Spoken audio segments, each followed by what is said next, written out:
ನಮಸ್ಕಾರ ಸ್ನೇಹಿತರೆ, ಐಫೈ ಕನ್ನಡ ವಾಹಿನಿಗೆ ನಿಮ್ಗೆಲ್ಲರಿಗೂ ಆತ್ಮೀಯವಾದ ಸ್ವಾಗತ. ನನ್ನ ಕೈಯಲ್ಲಿ ಏನಿದೆ ನೋಡಿ, ಇದು ಕೇವಲ ಒಂದು ಬಟ್ಟೆಯ ತುಣುಕಲ್ಲ, ಇದು ಕೋಟಿ ಕೋಟಿ ಅಭಿಮಾನಿಗಳ ಎದೆಯ ಬಡಿತ. ರಾಯಲ್ ಚಾಲೆಂಜರ್ಸ್ ಬೆಂಗಳೂರು ಕೇವಲ ಒಂದು ಕ್ರಿಕೆಟ್ ತಂಡ ಅಲ್ಲ, ಇದೊಂದು ಎಮೋಷನ್, ಇದೊಂದು ಬೃಹತ್ ಬ್ರ್ಯಾಂಡ್. ಈ ಬ್ರ್ಯಾಂಡ್ ಬಗ್ಗೆ ನೀವೆಲ್ಲ ಎದುರು ನೋಡ್ತಿರುವಂತ ಅತಿ ದೊಡ್ಡ ಸುದ್ದಿಯೊಂದು ಈಗ ಹೊರಹೋದಿದೆ. ಈ ಕ್ಷಣದಲ್ಲಿ ನೀವೆಲ್ಲ ಏನೇನು ಯೋಚನೆ ಮಾಡ್ತಿದ್ದೀರಾ ಅಂತ ನನಗೆ ಗೊತ್ತು. ಏನ್ರಿ ಇದು RCB ಅಭಿಮಾನಿಗಳಿಗೆ ಇದೊಳ್ಳೆ ಸಿಹಿ ಸುದ್ದಿನ ಅಥವಾ ಕೈ ಸುದ್ದಿನ ಅಂತ. RCB ತಂಡ ಕೋಟಿ ಅಭಿಮಾನಿಗಳ 18 ವರ್ಷಗಳ ಕನಸು ಕೊನೆಗೂ 2025ರಲ್ಲಿ ನನಸು ಮಾಡಿದೆ. ಟ್ರೋಫಿ ಗೆದ್ದು ಆ ದೊಡ್ಡ ಋಣವನ್ನು ತೀರಿಸಿದೆ. ಆದ್ರೆ ಸರಿಯಾಗಿ ಆ ಸಂಭ್ರಮದ ಬೆನ್ನೆಲೆ ಈ ಶಾಕಿಂಗ್ ಸುದ್ದಿ ಹೊರ ಬಂದಿದೆ. ಹೌದು, RCBಯ ಹಾಲಿ ಮಾಲೀಕರಾದ ಡಿಯಾಜಿಯೋ ಕಂಪನಿ ಈಗ ಈ ತಂಡವನ್ನು ಮಾರಾಟ ಮಾಡಲು ಅಖಾಡಕ್ಕಿಳಿದಿದೆ. ಅಂದರೆ ಮುಂದಿನ IPL 2026ರಲ್ಲಿ RCB ತಂಡಕ್ಕೆ ಹೊಸ ಮಾಲೀಕರು ಇರಲಿದ್ದಾರೆ. ಆದರೆ ಈ ಮಾರಾಟ ಪ್ರಕ್ರಿಯೆಯಲ್ಲಿ ಒಂದು ದೊಡ್ಡ ಟ್ವಿಸ್ಟ್ ಇದೆ. ಜಗತ್ತಿನ ಅತಿ ದೊಡ್ಡ ಕಂಪನಿಗಳು ಈ ರೇಸ್ ನಲ್ಲಿ ನಾನಿರಲ್ಲಪ್ಪ ಅಂತ ಓಡಿ ಹೋಗ್ತಾ ಇದ್ದಾರೆ. ಕೇವಲ ಇಬ್ಬರು ಬೆಂಗಳೂರಿನ ಉದ್ಯಮಿಗಳು ಮಾತ್ರ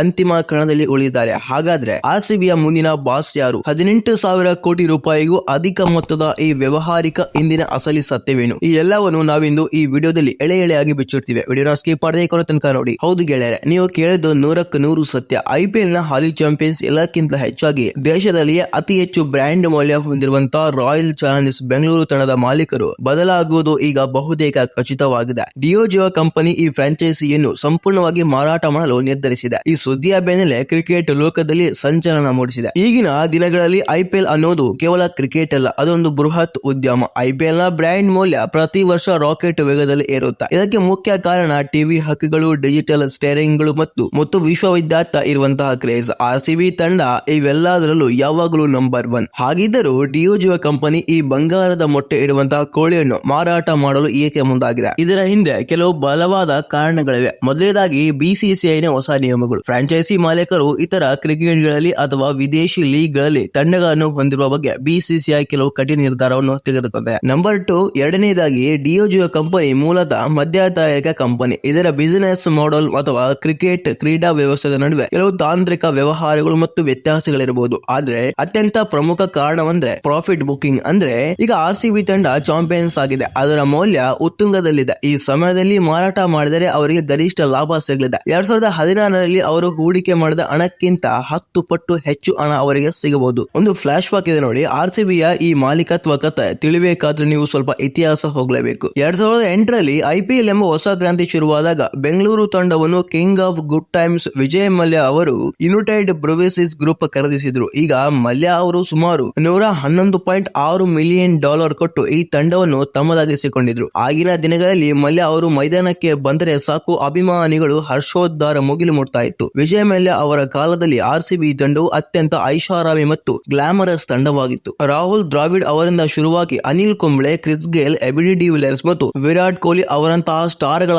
ದಂಡೆ ತಂಡದಲ್ಲಿ ಇತ್ತು. ಆದರೆ 2016ರ ಸುಮಾರಿಗೆ ವಿಜಯ್ ಮಲ್ಯ ಅವರ ಆರ್ಥಿಕ ಸಮಸ್ಯೆಗಳು ಹೆಚ್ಚಾದವು. ಅವರ ಬ್ಯಾಂಕ್ ಸಾಲದ ಹಗರಣಗಳ ಸುದ್ದಿ ಬಂದಾಗ ತಂಡದ ಭವಿಷ್ಯ ಆತಂಕದಲ್ಲಿತ್ತು. ಆಗಲೇ ಚಿತ್ರಣಕ್ಕೆ ಬಂದಿದ್ದು ಬ್ರಿಟನ್ ಮೂಲದ ಡಿಯಾಜಿಯೋ ಕಂಪನಿ. ಇವರು ಮಲ್ಯ ಅವರ ಯುನೈಟೆಡ್ ಸ್ಪಿರಿಟ್ಸ್ ಕಂಪನಿಯನ್ನು ವಶಪಡಿಸಿಕೊಂಡ್ರು. ಅದರ ಜೊತೆಗೆ RCB ತಂಡದ ಮಾಲೀಕತ್ವವು ಅವರ ಕೈ ಸೇರಿತು. ಡಿಯಾಜಿಯೋ ಬಂದ ಮೇಲೆ RCB ತಂಡದಲ್ಲಿ ಬಹಳಷ್ಟು ಶಿಸ್ತು ಬಂದಿತು. ತಂಡದಲ್ಲಿ ಬ್ರ್ಯಾಂಡ್ ಆಗಿ ಹೇಗೆ ಬೆಳಿಬೇಕು ಅನ್ನೋದನ್ನ ನಾವು ತೋರಿಸಿಕೊಟ್ವಿ. ಮೈದಾನದಲ್ಲಿ ನಾವು ಟ್ರೋಫಿ ಗೆಲ್ಲದೇ ಇದ್ರು ಮಾರುಕಟ್ಟೆಯಲ್ಲಿ RCB ದೊಡ್ಡ ಮಟ್ಟದ ಹಣ ಗಳಿಸುತ್ತಾ ಹೋಯಿತು. ಆದರೆ ಅಭಿಮಾನಿಗಳ ಹಂಬಲ ಮಾತ್ರ ಈ ಸಲ ಕಪ್ ನಮ್ದೇ ಅಂತಲೇ ಇತ್ತು. ಅದು 2025ರಲ್ಲಿ ಈಡೇರಿತು. ಈಗ RCB ಆಲ್ ಚಾಂಪಿಯನ್ಸ್. ಇಂತಹ ಸಮಯದಲ್ಲಿ ಮಾಲೀಕರು ಬದಲಾಗ್ತಿದ್ದಾರೆ ಅಂದ್ರೆ ಇದು ತಂಡದ ಮುಂದಿನ ಯಶಸ್ಸಿನ ಹೇಗೆ ಪರಿಣಾಮ ಬೀರುವುದು ಅಂತ ಆತಂಕ ಕೂಡ ಮೂಡುತ್ತೆ. ಗೆಳೆಯರೆ, RCB ತಂಡ ಮಾರಾಟಕ್ಕಿದೆ ಎಂಬ ಸುದ್ದಿ ಬಂದಾಗ ಇಡೀ ವಿಶ್ವದ ಶ್ರೀಮಂತ ಉದ್ಯಮಿಗಳು ಕ್ಯೂ ನಿಂತಿದ್ದರು. ಬಿಲ್ಡಿಂಗ್ ಪ್ರಕ್ರಿಯೆ ಶುರುವಾದಾಗ ದೊಡ್ಡ ದೊಡ್ಡ ಹೆಸರುಗಳು ಕೇಳಿ ಬಂದು, ಆದರೆ ಅಂತಿಮ ಹಂತಕ್ಕೆ ಬರುವಷ್ಟರಲ್ಲಿ ಅಸಲಿ ಟ್ವಿಸ್ಟ್ ಸಿಕ್ಕಿದೆ. ಈ ರೇಸ್ ನಲ್ಲಿದ್ದ ಪ್ರಮುಖ ಕಂಪನಿಗಳು ಒಬ್ಬಿಬ್ಬರು ಕೈ ಬಿಟ್ಟಿದ್ದಾರೆ. ಔಲಾಮ್ ಗ್ಲೋಸರ್ ವಿಶ್ವದ ಅತಿ ದೊಡ್ಡ ಫುಟ್ಬಾಲ್ ಕ್ಲಬ್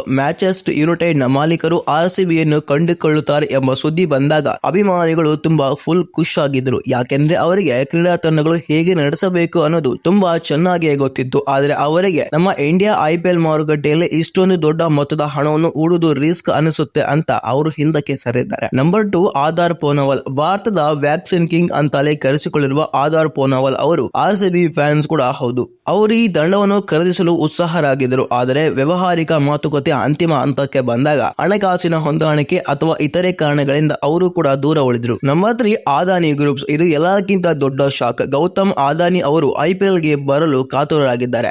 ಈಗಾಗಲೇ ಅವರು ಗುಜರಾತ್ ಟೈಟನ್ಸ್ ಎಂಬ ಮಹಿಳಾ IPL ತಂಡವನ್ನು ಹೊಂದಿದ್ದಾರೆ. ಅವರಿಗೆ RCB ಎಂಬ ರೆಡಿಮೇಡ್ ಬ್ರ್ಯಾಂಡ್ ಸಿಕ್ಕರೆ ಬಿಡ್ತಾರ ಅಂತ ಎಲ್ಲರೂ ಅಂದುಕೊಂಡಿದ್ರು. ಆದ್ರೆ ವರದಿಗಳ ಪ್ರಕಾರ ಅದಾನಿ ಗ್ರೂಪ್ಸ್ ಕೂಡ ಬೀಟ್ ಸಲ್ಲಿಸಿಲ್ಲ. ಬಹುಶಃ ಅವರಿಗೆ ಹೊಸ ತಂಡಗಳನ್ನು ಕಟ್ಟುವುದು ಇಷ್ಟವಿರಬಹುದು ಅಥವಾ ಬೆಲೆ ಅತಿ ಹೆಚ್ಚೆನಿಸಿರಬಹುದು. ನಂಬರ್ 4 ಪಾರ್ಥ್ ಜಿಂದಾಲ್. ದೆಹಲಿ ಕ್ಯಾಪಿಟಲ್ಸ್ ತಂಡದ ಸಹ ಮಾಲೀಕರಾದಂತ ಪಾರ್ಥ್ ಜಿಂದಾಲ್ ಅವರಿಗೆ ಬೆಂಗಳೂರಿನ ಮೇಲೆ ವಿಶೇಷ ಪ್ರೀತಿ. ಆದರೆ BCCI ನಿಯಮಗಳ ಪ್ರಕಾರ ಒಬ್ಬರೇ ವ್ಯಕ್ತಿ ಎರಡೂ ತಂಡಗಳನ್ನು ಬಹುಪಾಲು ಮಾಲೀಕತ್ವ ಹೊಂದಿರುವಂತಿಲ್ಲ. ಹಾಗಾಗಿ ಅವರು ಕೂಡ ಹಿಂದೆ ಸರಿದ್ದಾರೆ. ಇವರ ಜೊತೆಗೆ ನಿಖಿಲ್ ಕಾಮತ್ ಮತ್ತು ದೇವಯಾನಿ ಇಂಟರ್ನ್ಯಾಷನಲ್ ರವಿಕಾಂತ್ ಜೈಪುರ್ ಕೂಡ ಇದ್ರು. ಆದರೆ ಈ ಕೋಟಿ ರೂಪಾಯಿಗಳ ಬಿಡ್ಡಿಂಗ್ ಯುದ್ಧದಲ್ಲಿ ಅವರು ಕೂಡ ಕಣದಿಂದ ಹೊರ ಉಳಿದಿದ್ದಾರೆ. ಈಗ ಕಣದಲ್ಲಿ ಉಳಿದಿರೋದು ಇಬ್ಬರು ಮಾತ್ರ. ಅಚ್ಚರಿಯ ವಿಷಯ ಅಂದ್ರೆ ಇಬ್ಬರಿಗೂ ನಮ್ಮ ಬೆಂಗಳೂರಿನವರೇ. RCB ಬೆಂಗಳೂರಿನಲ್ಲಿ ಉಳಿಯುವುದು ಈಗ ಗ್ಯಾರಂಟಿ. ಈ ಇಬ್ಬರು ದೈತ ಉದ್ಯಮಿಗಳು ಯಾರು ಗೊತ್ತಾ? ಅಜಿಂ ಪ್ರೇಮ್ಜಿ. ಭಾರತದ ಸಾಫ್ಟ್ವೇರ್ ದಿಗ್ಗಜ ದಾನಿ ಉದ್ಯಮಿ ಅಜಿಂ ಪ್ರೇಮ್ಜಿ ಅವರ ಹೆಸರೇ ಒಂದು ಗೌರವ. ಅವರ ಪ್ರೇಮ್ಜಿ ಇನ್ವೆಸ್ಟ್ ಕಂಪನಿಯು ಸ್ವೀಡನ್ ನ ದೈತ್ಯ ಹೂಡಿಕೆ ಸಂಸ್ಥೆ EQT ಜೊತೆಗೂಡಿ ಭರ್ಜರಿ ಬೀಡ್ ಸಲ್ಲಿಸಿದೆ. ಅವರ ಸಲ್ಲಿಸಿರುವಂತಹ ಬೀಡ್ ಅಂದಾಜು $2.1 ಬಿಲಿಯನ್, ಅಂದ್ರೆ ಸುಮಾರು 19,500 ಕೋಟಿ ರೂಪಾಯಿಗಳು. ಅಜಿಂ ಪ್ರೇಮ್ಜಿ ಅಂತಹ ಸರಳ ಉದ್ಯಮಿಗಳು ಕೈಗೆ RCB ಹೋದ್ರೆ ತಂಡದ ಬ್ರ್ಯಾಂಡ್ ಮೂಲಕ್ಕೆ ಹೊಸದೊಂದು ಘನತೆ ಸಿಗಲಿದೆ. Number 2 doctor Ranjan Pai. Manipal group ನ ಡಾಕ್ಟರ್ ರಂಜನ್ ಪೈ ಅವರು ಇತ್ತೀಚಿನ ವರ್ಷಗಳಲ್ಲಿ ಸ್ಟಾರ್ಟ್ಅಪ್ ಗಳ ಗಾಡ್ ಫಾದರ್ ಆಗಿ ಹೊರಹೊಮ್ಮಿದ್ದಾರೆ. ಇದು ಕೇವಲ ಒಬ್ಬರೇ ಅಲ್ಲ, ಅವರ ಜೊತೆಗೆ ಅಮೆರಿಕ ಖ್ಯಾತ ಉದ್ಯಮಿ ಹೂಡಿಕೆ KKR ಇವರು ಈಗಾಗಲೇ ಕೆಲವು ಜಾಗತಿಕ ತಂಡಗಳಲ್ಲಿ ಹೂಡಿಕೆ ಕೂಡ ಮಾಡಿದ್ದಾರೆ. ಸಿಂಗಾಪುರದ ಟೀಮ್ಸ್ ಕೂಡ ಕೈ ಜೋಡಿಸಿದೆ. ರಂಜನ್ ಪೈ ಅವರಿಗೆ ಬೆಂಗಳೂರಿನ ಮೂಲ ಸೌಕರ್ಯ ಮತ್ತು ಅವರ ಅಂದ್ರೆ ಜನರ ಮೂಲ ಫಲ್ಸ್ ಚೆನ್ನಾಗಿಯೇ ಗೊತ್ತು. ಈ ಇಬ್ಬರ ನಡುವೆ ಈಗ ಹಣಾಹಣಿ ನಡೀತಾ ಇದೆ. ಯಾರು ಗರಿಷ್ಠ ಬೆಲೆ ನೀಡುತ್ತಾರೋ ಅಥವಾ ಡಿಯೋಜಿಯೋ ಯಾರ ವಿಷಯ ನಂಬಿಕೆ ಇಡುತ್ತಾರೋ ಅವರಿಗೆ ಈ ಫ್ರಾಂಚೈಸಿಯನ್ನು ಹಸ್ತಾಂತರ ಮಾಡುತ್ತಾರೆ. ವೀಕ್ಷಕರೇ, ಬೆಲೆ ವಿಷಯಕ್ಕೆ ಬಂದ್ರೆ RCB ಆರಂಭಿಕ ಬೆಲೆಯೇ ಸುಮಾರು 18,500 ಕೋಟಿ ರೂಪಾಯಿ. ಯಾಕಿಷ್ಟು ಬೆಲೆ ಗೊತ್ತಾ? ನಂಬರ್ 1 ಬ್ರ್ಯಾಂಡ್ ಮೌಲ್ಯ. ಕೇವಲ IPL ಅಲ್ಲದೆ ಜಾಗತಿಕವಾಗಿ ಅತಿ ಹೆಚ್ಚು ಇಂಟರಾಕ್ಷನ್ ಹೊಂದಿರುವಂತಹ ಕ್ರೀಡಾ ತಂಡಗಳಲ್ಲಿ RCB ಕೂಡ ಒಂದಾಗಿದೆ. Number 2 champions tag. 2025ರ ಟ್ರೋಫಿ ಗೆಲ್ಲುವ ಮೂಲಕ RCB ಹಣಬರವೇ ಬದಲಾಗಿದೆ. ಚಾಂಪಿಯನ್ಸ್ ಹಣದ ಜಾಹೀರಾತು ದರಗಳು ಕೂಡ ಗಗನಕ್ಕೇರ್ತಾ ಇದೆ. ನಂಬರ್ 3 ನೀವು ಎಕ್ಸ್ಪೆಕ್ಟ್ ಮಾಡಿರುವಂತ ಹೆಸರು ಕೂಡ ಅದೇ, ನಾನು ಹೇಳ್ತಿರುವಂತ ಹೆಸರು ಕೂಡ ಅದೇ ವಿರಾಟ್ ಕೊಹ್ಲಿ. ಇಲ್ಲಿಯವರೆಗೂ ವಿರಾಟ್ RCB ಜರ್ಸಿ ತೊಟ್ಟಿರುತ್ತಾರೋ ಅಲ್ಲಿಯವರೆಗೆ ಈ ತಂಡದ ಮೌಲ್ಯ ಕುಸಿಯುವುದಿಲ್ಲ. ಕೊಹ್ಲಿ ಒಬ್ಬರೇ ದೊಡ್ಡ ಮಾರುಕಟ್ಟೆ. ಅಭಿಮಾನಿಗಳ ಮನಸ್ಸಲ್ಲೂ ಕೂಡ ದೊಡ್ಡ ಪ್ರಶ್ನೆ ಇದೆ. ಮಾಲೀಕರು ಬದಲಾದ್ರೆ ತಂಡದ ಹೆಸರು ಅಥವಾ ಲೋಗೋ ಬದಲಾಗುತ್ತಾ? ಖಂಡಿತ ಇಲ್ಲ.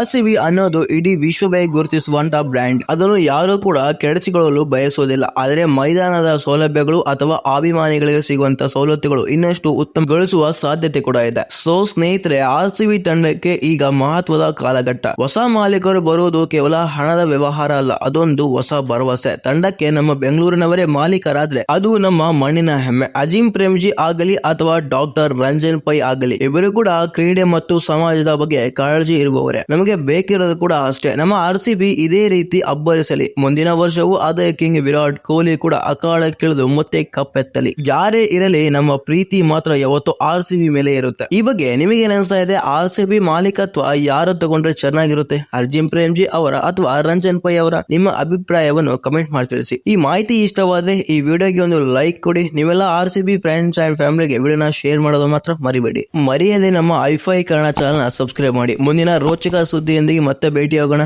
ಧನ್ಯವಾದಗಳು.